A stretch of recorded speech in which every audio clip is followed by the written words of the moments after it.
There you go. Hello, YouTube. Hello, everyone. If you don't know, I do a lot of weapon testing here on the channel, as well as over on Twitch, mostly. And I tend to do this every single time SIG releases some sort of patch or major update that changes the way guns work in Star Citizen. I'm quite well known for this series, the truth behind FPS weapons, and there's quite a lot of them already here on the channel because SIG like to change things all the time. Today, we're going to be doing most of those tests, and I'll be showing you and talking to you about those changes.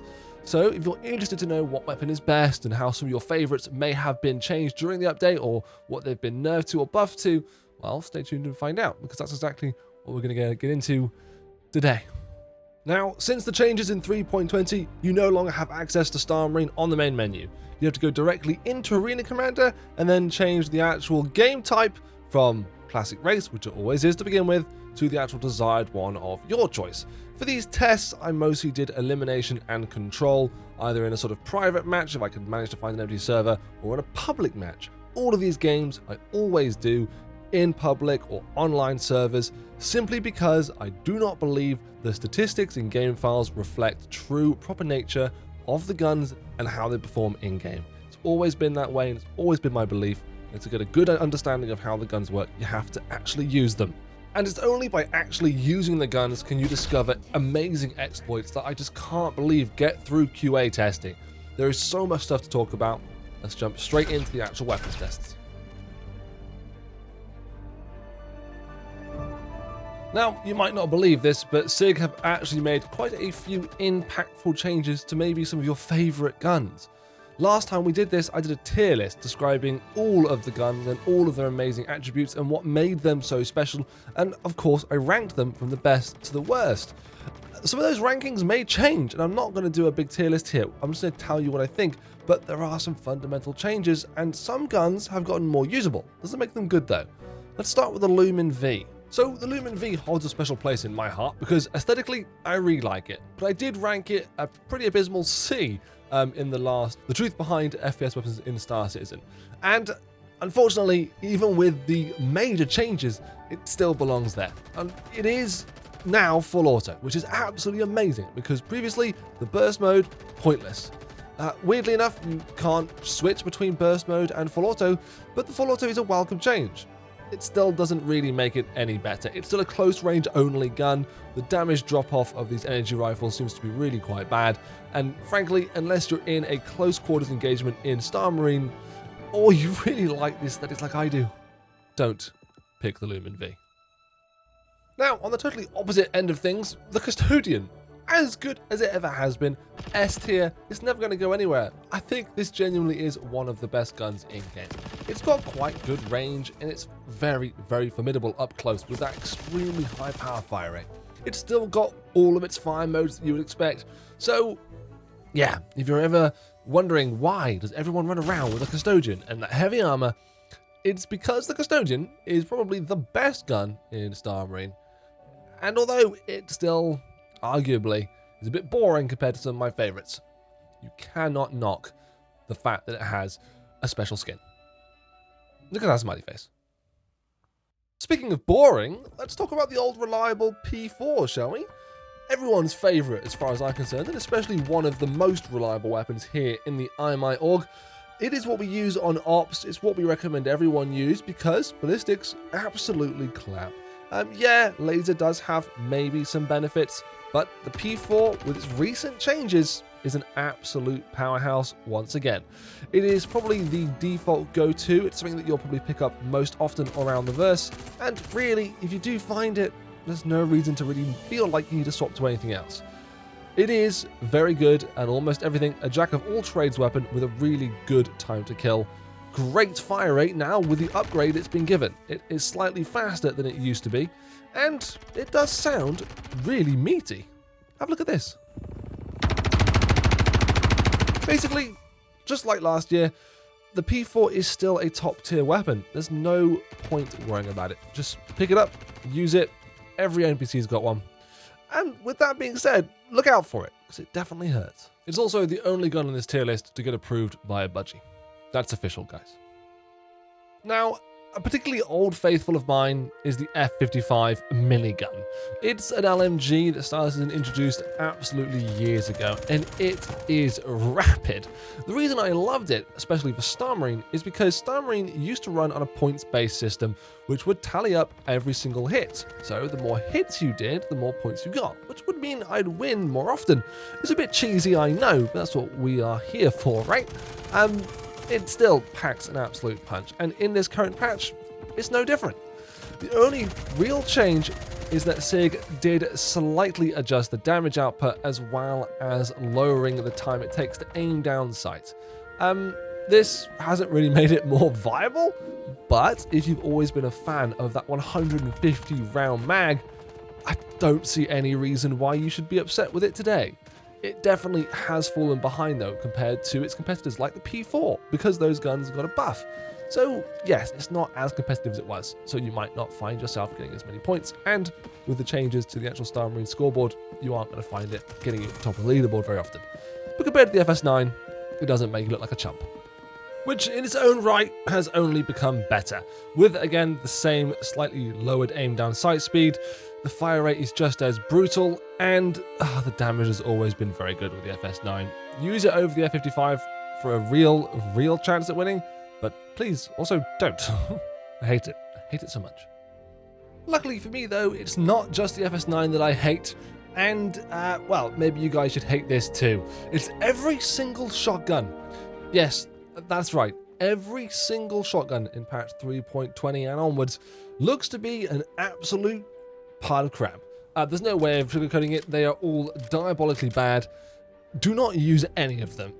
For a quick highlight, here's all of them compared, so you can see the damage output. I don't think that hit. What was that? 2 All right. damage or something? All right. Let me hold on the charge from here and we'll find out. This one does shake quite a lot. Wow, 3 damage. That did 1. Less. Okay, so charging does less. Sid, what's the damage? I'm at 86%. That did more damage than the other one. Well, it's still not impressive. We're on 76. You want to rearm for me? I'm going to mush up right to the close one this time. Ignore the middle ground. Go straight to the close-up shot. Wow. Oh, that was the good one. We went all the way down to 26 and bleeding. This clearly hurts way more. If they hadn't gotten rid of the double fire mode, that would have killed you in one shot. You let me know. You ready? Yeah. We took 10 damage. Realistically, this should be the best range shotgun. Let's get nice and close. There's a big difference between the damage from here and there. It seems that, unfortunately, unless you really close the distance, your shotguns aren't hitting anywhere near as hard as they used to. The R97 is like a sponge, and as you heard, the Ravager 212 lost its double fire rate mode, which is completely nonsense because that's the whole point of its name. The Ravager 212. 12 gauge. It fires 2 shots normally. What's going on, SIG? Fix this, please. However, to cheer us all up, there is some fantastic news for a lot of you sharpshooters out there. The sniper rifles all seem to kill instantly on headshot. That's every sniper rifle from the Actav to the AO3. This is a brilliant change. It's really hard to get a thorough understanding of sniper damage because the P6LR is obviously the best choice, with the Actav being the worst because you can't really actually count for that electric shocking thing, can you? The Arrowhead has always been my favourite, and in a previous episode of The Truth Behind FPS Weapons in Star Citizen, we discovered that out of Atmo, the Arrowhead performed amazingly. Now, I guess, with its change to not having any shake at all when you charge it up, thank you SIG so much, you can have whatever sniper rifle you want. If you consider yourself to be a sharpshooter, it doesn't really matter what you take. But if you consider ammo to be important, the Arrowhead. If you consider versatility and raw damage, the P6LR. Frankly, the other sniper rifles are there just for a bit of fun in case you want to use them over something else. But there you go. That's my takeaway. And frankly, it's probably the most important thing of this entire video, except maybe for this next thing.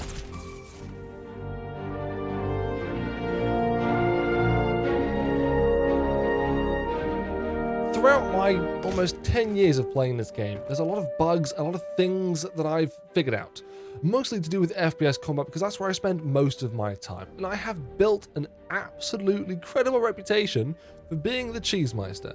I love cheesing things up and just showing you how broken some things can be. And this next exploit or benefit is just groundbreaking. I am so surprised it hasn't still been fixed. I really need to get some attention on this because it ruins the game for people that just don't understand. Okay? If you wear equipment in Star Citizen, it protects your body. That doesn't sound bad, right? Of course, if you wear equipment, you'd want it to protect you. But we're not just talking about body armor, helmets, and pauldrons. We're talking about grenades and ammunition and other weapons. As you can see here in the video, if you just cover your body armor in as many big and obtrusive attachments as possible, it makes you invulnerable. We're not talking hard to hit or, difficult. Invulnerable. You can just absorb as much damage as you want because these objects block 100% of all damage. And penetration does not affect these particular objects. So you really do have to start aiming for the head. Shooting in the leg or the arm, yeah, that will work too, but they will die so much slower. And most people, just like in real life, they go for center mass. Sig, I plead to you, please fix this. It just ruins the competitive nature of the game, and for those of us that know, it is just absolutely groundbreaking. You cannot go outside now without this knowledge and use it against your opponent. You'd be silly not to. And I guess that's us. That's the video. I would really appreciate the support. If you want to hit that like button or maybe slam it with anger if you didn't like it, that would really, really help too. Leave a comment down below letting me know what your favorite gun is. Let me know if you learned something new in this video. Of course, I didn't cover every single thing. I wasn't going to. If you want to see information about every single gun, a lot of them haven't changed, and part 1 and part 2 of the Truth Behind FPS Weapons series are still relevant.